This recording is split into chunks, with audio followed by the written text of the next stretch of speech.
জুঁইয়ের ছোট একটা ভাই আছে, থাকে মামার কাছে। তো মামা ভালো হলেও মামি সারাদিন ঘরে কাজকাম করায় জুঁইয়ের খুব কষ্ট হয়।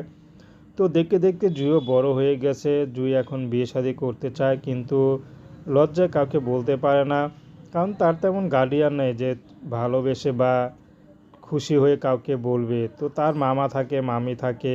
তো মামা মামির কাছে যে বলবে সে সাহস পায় না। কিন্তু মামা মামিও কখনো বলে না জুঁইয়ের ভবিষ্যতের কথা, বিয়ে শাদীর কথা। জুঁই মাঝে মধ্যে চিন্তা করে যে আমার কি বিয়ে হবে না, আমি কি সারা জীবন মামির ঘরেই কাজ কাম করে যাব, তো আমি কি স্বামীর আদর ভালোবাসা সোহাগ পাবো না। তো জুঁই এখন বাধ্য হয়ে এক আপুর কথায় ইউটিউবে এসেছেন। যদি ভালো একজন মানুষ মিলে যায় তাহলে হয়তো বিয়ে শাদী করবে।